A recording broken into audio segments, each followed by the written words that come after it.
République. Non et non. Kagame c'est un criminel, c'est un assassin. Kagame a violé nos mères.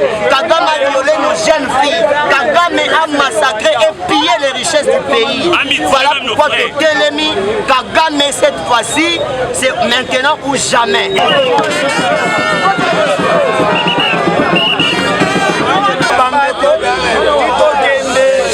Du peuple ici quand on soutient les bisous na FARDC et tomber sur le Canada Est mobiliser ba police ba soldat na biso qui nous poser au front sur nos zones balabala pour nous faire ce bilan bientôt ils ont marché pour nous soutenir FARDC. Merci beaucoup.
l'ai suivi à la télévision, plusieurs fois à la télévision. Et une autre fois, je l'ai vu chez les Samarités Lemba. En quittant chez moi pour aller au travail, j'ai trouvé une masse ici, là, et je regarde, je vois les affiches.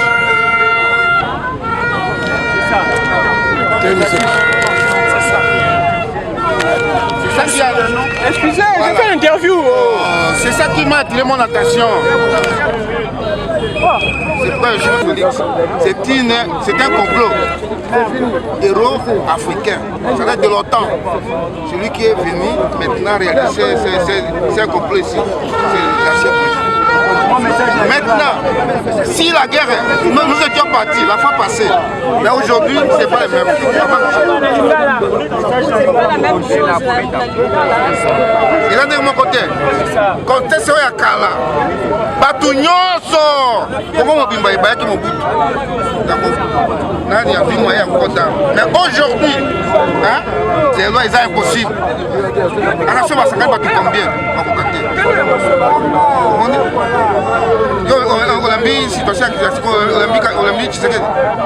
Non, pas ça là pour. Le fait de faire ça, parce que la guerre c'est tout le monde. Minduki, na Batu. Soit qui armée, il y a une population, ils ont si mon avis.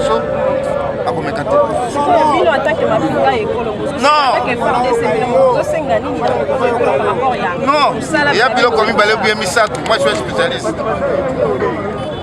Chef de l'État, dit qu'à Kanga, à Salaboy, commandement et ça a 10 à 50. Commandement à Awa.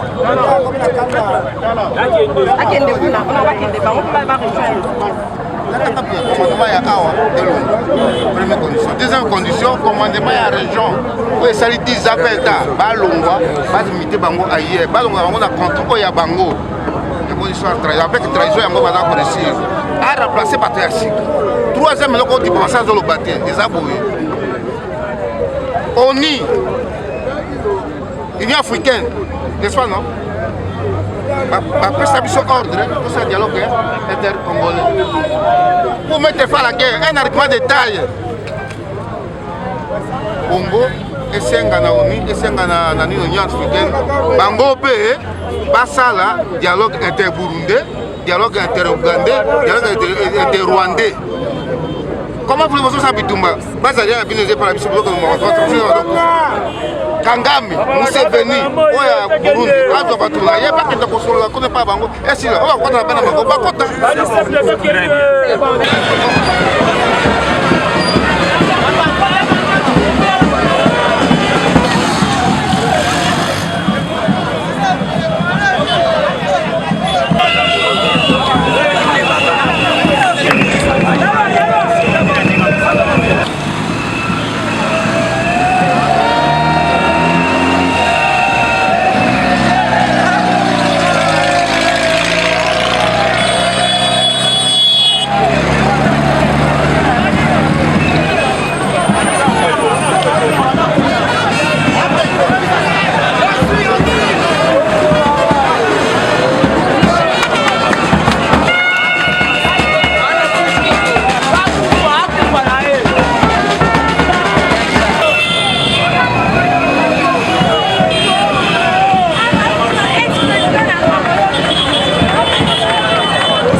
Ah,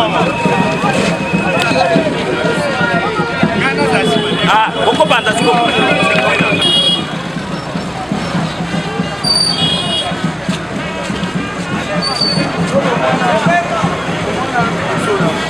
Papa, non, on est au saut.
Napesi bino merci ndenge bo accompagner biso ndenge boyebi parti na biso toorganisaki marche mpona kosoutenir nos forces armées pamba te bozoloka na ngambo mosusu Kagame na bato na ye bali na motema mabe na mboka na biso.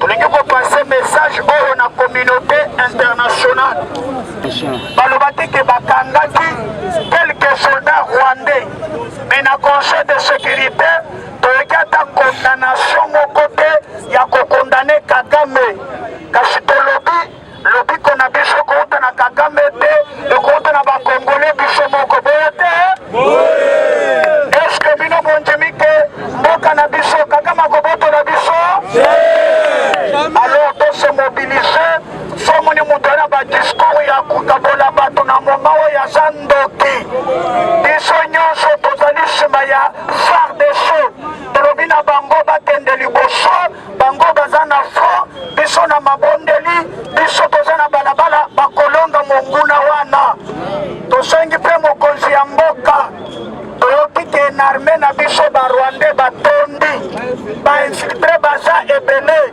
tosepeli ndango alongolaki 4 mais baza 4 te bale baza ata 1000 même 2000 oyo bazali kopesa information ya mabe po te banguna wana baya baboma peuple na biso tolobi boye na bandeko na biso baza na Beni baza na Rutshuru baza na ngambo wana ya est bakonte na parti Congo en avant tokozala toujours mobilisé mpona kotelemela Kagame na bato na ye maintenant tokolala lisusu te oyo ezali ebandeli mais marche kokontinue jusqu'à ce que badirige makasi esalema nayoki na nzela bolobi na ngai ke tozodeklare guerre na Rwanda boye te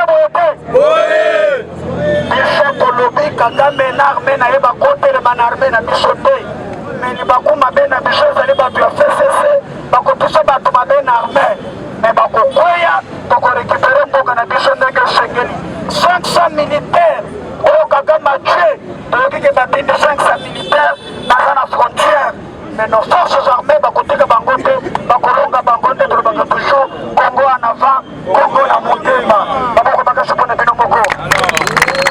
Et à vos militants et à nos forces armées qui sont ici. Vous savez, on a voulu premièrement adresser ces messages et à la communauté nationale et internationale. Premièrement, la communauté nationale de nous mobiliser derrière nos forces armées. Vous avez pris que Kagame a immobilisé 500 militaires encore pour attaquer nos forces armées et tuer mes compatriotes. Ça fait longtemps qu'on tue nos compatriotes et maintenant Congo n'a pas pensé de trop. devons nous mobiliser derrière nos forces armées pour mettre ces ennemis état de nuire. Mais aussi dire à nos forces armées que vous êtes au front, vous pouvez compter avec l'ensemble de notre peuple. C'est ça le message essentiel. Mais aussi avec la communauté internationale, la nébuleuse communauté internationale. Vous avez appris qu'on a même capturé des militaires rwandais. Il y a eu des contacts diplomatiques où nous avons vu que malgré des contacts diplomatiques, le Rwanda continue toujours à vouloir agresser notre pays. Et ce qui nous étonne, au Conseil de sécurité, nous n'avons vu aucun pays qui a condamné l'agression contre la République démocratique du Congo. Donc, nous voulons dire à la communauté internationale qu'on est déterminé, à nos militaires, allez-y le FARDC, on est derrière vous. Et aussi à nos politiciens. Avec la politique politicienne, autre toi que Jimmy-Met, même lorsque le pays est agressé, toujours des discours séparatistes. Vous avez aujourd'hui, il n'y a pas de drapeaux de parti, ni des insignes. On a voulu montrer qu'il y a des moments dans la vie des nations où on peut mettre de côté nos positionnements personnels et regarder l'unité nationale. Parce que ce qui nous unit est plus fort que ce qui nous divise. Selon qu'on voit en avant, faut-il faire la guerre au Rwanda pour opération diplomatique ou négocier avec le Rwanda? Il faut utiliser tout. Je crois que si vous avez la diplomatie sans armée, c'est une diplomatie faible. À notre niveau, nous pensons qu'il faut faire la guerre au Rwanda, mais il faut le préalable. Vous savez que nos amis du FCC ont infiltré cette armée. Kagame, sur le plan des renseignements, il a des renseignements juste après 5 minutes. Nous félicitons ce que M. Tshisekedi a fait. Commencez d'abord à révoquer les infiltrés rwandais. Parce que l'M23, c'est l'émanation du FCC. Avec l'M23, Raymond Tshibanda est en vie, c'est lui qui a signé cet accord, alors qu'il y a CNDP, on a parlé du M23. Lorsque nous allons nous organiser, il faut faire la guerre au Rwanda. Tolingiko Talisa FARDC, que Baliko Bunda Bango Mukote. Pambate umoni bandongolo misu oyo mikolo lekaki toyokaki ke bakangaki barwandais mibale mais tomoni makambo ya diplomatie eboye à la fin batiki basoda wana mais ezongisi Kagame sika te tomoni neti Kagame akoyoka voix ya diplomatie te pe diplomatie eza ya nyamunyamu mpona nini po tomoni ke batiki basoda rwandais mais na conseil de sécurité de l'ONU ata mboka moko te condamné Rwanda mpona agression na mboka na biso tolobi Kagame akoyoka voix ya munduki kasi nde tolobi iyo tokola kokezela munduki totalisa basoda na biso ke oza bino moko te toza na bino kasi aussi kokebisa mpe baye oyo bali bainfiltre oyo bato ya Kabila batika na armée oyokikela na mingi te 4 officiers ya minene bakotekaka sango ya mapinga na biso na Rwanda. Donc Tshisekedi abengani bango tomoni ke baleki ebele il est grand temps continuer na kosala yango koyebisa mpe bapoliticien omoni mingi toki mboka eza agressé esengili kotia politique ya koluka positionnement personnel pembeni tolobi na bango bazala ensemble po soki lelo bitumba ekoti mboka ya opposition ezalaka te mboka majorité ezalaka tozaka na mboka moko kombo nango Congo tamboli mpona kotelesa bapinga na biso ke tozali ensemble mpona kolonga etumba po oyebi ke mokolo badéclamaka guerre. Lorsqu'on veut déclarer la guerre, c'est le président de la congrès congrès mutoyaka kolobake topesi olingisa mokonzi ya mboka lakisa bitu yali message na kake ke tokobangaka yo te awa tokebisa ke bientôt congrès kokota po to déclarer guerre na Rwanda kasi tokangakanga nanu ba Rwanda oyo baza na armée toti bango mopanzi bayimboka bazo commandement po tosala guerre na Rwanda.